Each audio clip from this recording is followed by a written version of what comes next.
Greater Cooch Behar liberation organisation জিসিএলওর পক্ষ থাকিয়া এই পৃথিবীর সব জিসিএলও গুলা কবার নাকছে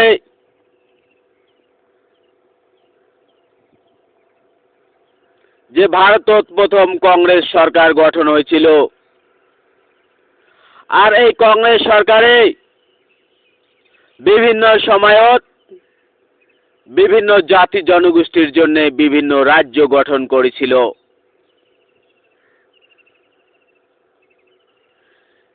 কি মণিপুর, কি অরুণাচল, কি নাগাল্যান্ড, কি ত্রিপুরা, কি মিজোরাম, কি মেঘালয়, কি তেলেঙ্গানা।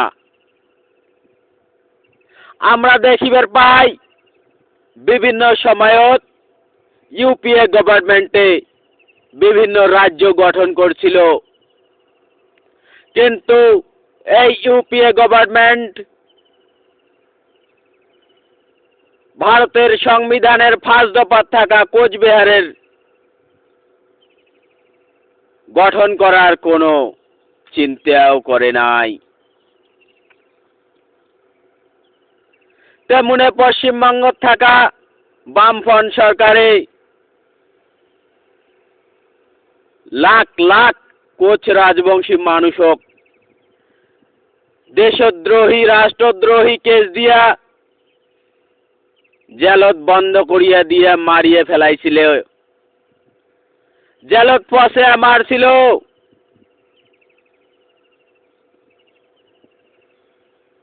এনকাউন্টারত মারিছিল। তেমনি পুনর সেন্ট্রালত ভারতীয় জনতা পার্টি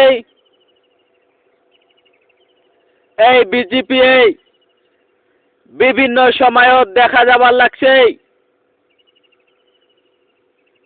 জিএসটি বিল নিয়ে আসেল, নোটবন্দি করেল, রাম মন্দির তৈরি করেল, বড়োর জন্য বিটিআর নিয়ে আসেল, বাংলাদেশি বাঙালিগুলোর জন্য citizenship amendment bill and citizenship amendment act CAB আর কা নিয়ে আসেল।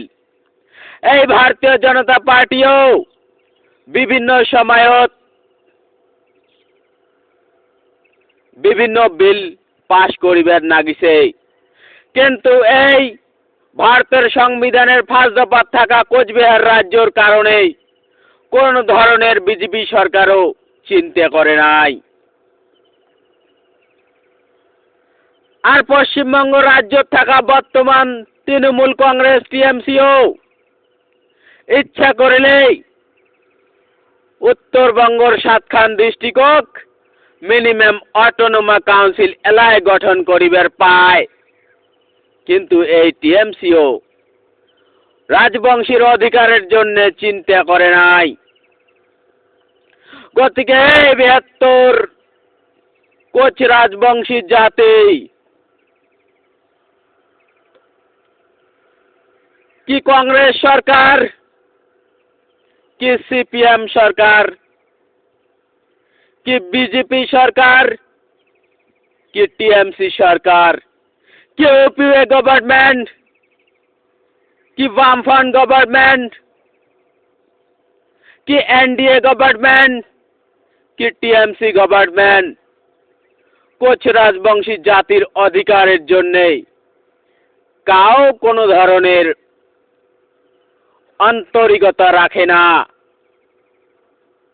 গতিকে এলে বোঝো রাজবংশীগুলা আর বসিয়া থাকেন না, একটা রাস্তা লিবারেশন সিস্টেম, দৌড়ি দৌড়ি আইসো, কেএলও যোগদান করো, জিসিএলও যোগদান করো।